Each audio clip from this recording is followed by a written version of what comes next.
So, here in this act, Claudius is very annoyed that Rosencrantz and Guildenstern could not get out of Hamlet, the reason for his confusion. So, remember that these two characters are Hamlet's childhood friends, and they were brought to the palace by Claudius and Gertrude in order to spy on Hamlet. Spying is also an important theme in Hamlet, so please make a note of whenever spying occurs.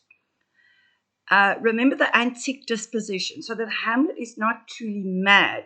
He is acting mad in order to confuse people so that he can investigate Claudius. Remember, Hamlet does not trust Rosencrantz and Guildenstern. And please also keep in mind who his trusted friend is in this story. Claudius then tells Gertrude to leave as he and Polonius plan to hide behind an arras while they watch Hamlet and Ophelia together. So they made a plan to spy on them. Gertrude's reply is, "I shall obey you." What does this tell about Gertrude's character and her relationship with Claudius? Is she a strong character? So please make your notes about Gertrude. Gertrude also mentions Ophelia's beauties and virtues, which shows that she approves of the Hamlet-Ophelia relationship. And now Claudius, in an aside, reveals how guilty he's feeling.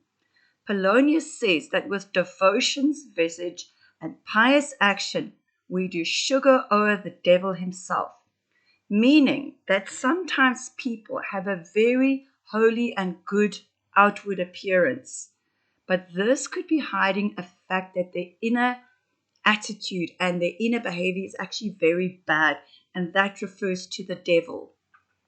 So we might sugarcoat things, but eventually our true nature will show itself. And remember the theme of appearance versus reality, that people try to appear to be good, but does that mean that they really are good? Claudius responds, "How smart a lash that speech doth give my conscience." And this means that Polonius's words have pricked his conscience. In what way is Claudius like the devil who is sugaring over things? And the words that he says here, the harlot's cheek beautied with plastering art. Here he's referring to a harlot is a prostitute, can be made to look beautiful with makeup. Then is my deed, and his deed is the murder of his brother, to my most painted word. So he admits that his words are not honest and true. They are painted, and he has this heavy burden on his soul. At this point, Hamlet enters. Claudius and Polonius are hiding. Hamlet now begins his third, and this is a very famous soliloquy, which begins to be or not to be. And your teacher will go over that soliloquy with you in class. Ophelia enters reading a book as planned. When she sees Hamlet, she tries to return the gifts he gave her. And Hamlet is still putting on the antique disposition. He immediately questions Ophelia's honesty. Are you honest? Are you fair? He says to her that he's not going to trust her just based on her beautiful appearance. He does not trust beauty.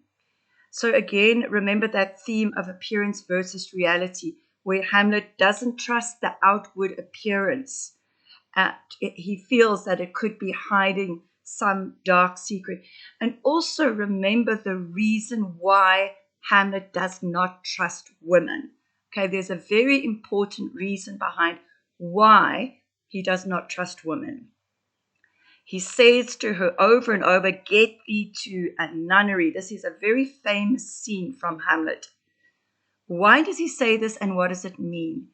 He's saying that Ophelia should become a nun. So I hope you all know what a nun is. But nuns were not allowed to take lovers or have children.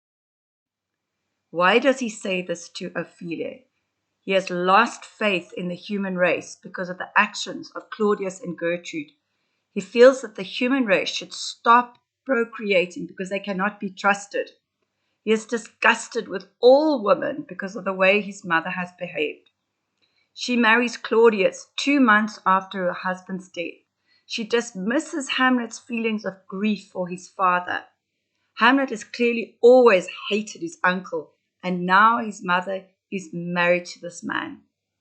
Hamlet says to Ophelia, I've heard of your paintings too. God hath given you one face, and you make yourselves another. He's referring to women who wear makeup to make themselves look better than they really are. However, what Hamlet is really saying is that he doesn't trust any woman. All women are untrustworthy. Is Hamlet's treatment of Ophelia fair? Does she deserve to be treated this way? Ophelia is absolutely devastated by Hamlet's behavior. And Claudius is absolutely, sorry about the typo here, Claudius is absolutely furious because he realizes that the reason for Hamlet's lunacy has nothing to do with being in love with Ophelia. He realizes that Hamlet knows something. He starts making plans to send Hamlet to England. And at the end of the scene, he says, madness in great ones must not unwatched go.